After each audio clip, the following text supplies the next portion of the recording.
It's been an emotional week here in the Twin Cities metro area. After the death of a black man named George Floyd at the hands of Minneapolis police, protests began. Some of those protests turned violent at times, and the looting and vandalism spilled over into parts of our suburbs. I'm Shannon Slatton. The CCX News team has been following how the unrest has impacted our area. Here's a look at some of those stories. Hi, I'm Sonia Goins. Local police departments have their hands full trying to protect their cities while also helping Minneapolis to keep the peace during protests. Thousands of people continue to march and call for justice after George Floyd, a black man, was killed during an arrest by a white Minneapolis police officer. The protests are mostly peaceful, but at night, rioting and vandalism have occurred. Some of the violence spread to surrounding suburbs like Brooklyn Center. This was a scene Thursday night as looters targeted Shingle Creek Crossing. The vandalism, the burglaries, the thefts, I believe we made 3 or 4 arrests Wednesday night into Thursday morning. Over the weekend, Brooklyn Center police beefed up their security. They also had 3 officers who participated in a mobile regional response team to provide security during protests. The team is spearheaded by the Hennepin County Sheriff's Office. Most of the tasking was associated with being rear guard for other units that were conducting operations, just to make sure that everyone was able to stay as safe as possible. Meanwhile, in Crystal, things were quiet on Sunday, but that changed after the curfew went into effect.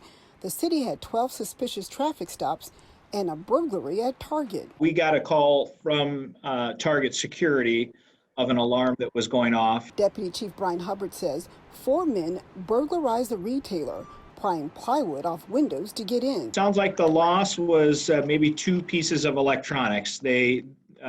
Target had secured most of their electronics, and they didn't have much time in there before the officers were there. Crystal police arrested 1 man, a Brooklyn Park resident. They say they will continue with the extra patrols. For more information on this story, check out ccxmedia.org. Sonia Goins, CCX News. Hi, I'm DELANE Cleveland in Brooklyn Center. We're about 9.5 miles away from the spot where George Floyd died. Now, over the past several days, people in that area have been affected by things like looting and arson. While the American Red Cross has set up an operation here at the Earl Brown Heritage Center to provide some of those people with comfort. This is a very tragic time, and we want to do our part to make sure that we're supporting our community and helping those in need. Phil Hansen is the regional CEO of the Red Cross. And overnight, the organization has transformed the Earl Brown Heritage Center into a respite center for those affected by the week's events. And then once you're in here, we have mental health services, psychological first aid or mental health services available to people, physical health services available to people, some of it live personnel that are here, some of it virtually, that are available to help support families while they're here in this setting. Water and snacks are also on site. The National Guard is on hand to provide security.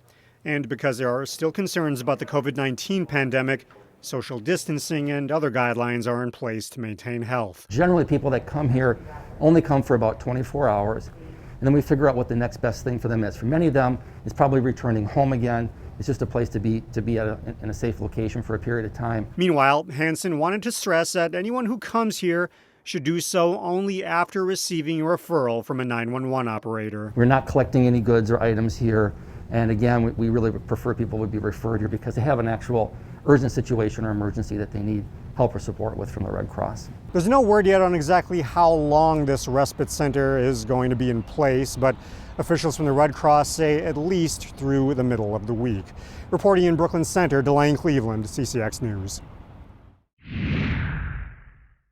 Following the riots and protests, organizations and churches are coming together to coordinate efforts to help the community. My heart is broken. I'm devastated. This is hard for our community. Deep pain lies beneath Reverend T. Michael Rock in the aftermath of George Floyd's death. We have been told that there's possible elements that are causing destruction in churches in this area. Rock says members of his congregation at Parkway United Church of Christ have been staying overnight and keeping lights on to deter damages. We operate as a sanctuary congregation for undocumented folks. We operate as a homeless shelter with families moving forward. And so we want to make sure the building is there so we can do our ministry. Aside from its ministry, Parkway United Church of Christ has taken effort to help families affected by Floyd's death by delivering food and helping out at shelters. Our community is really deeply committed to diversity and inclusion and justice. I mean, that's our first and foremost thing, and so we are going to work for that and struggle for that until we find some of that justice in the world. In each bag, they're ready to go. For other local residents, with a knife in it. They're spreading love through home-baked pies. Certainly people who are cleaning up. There are people out there who are cleaning up and working hard, and we want to get some pies to some of them too. Rose McKee says residents like Jennifer Sampson will make sweet potato pies to bring to the George Floyd Memorial site on Monday. I believe it's an expression of love.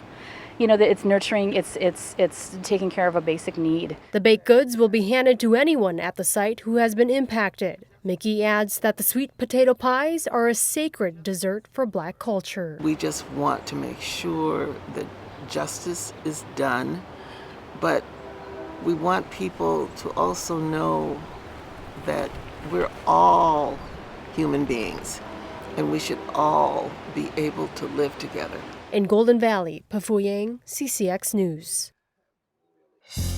Find more local news stories at ccxmedia.org and follow us on social media.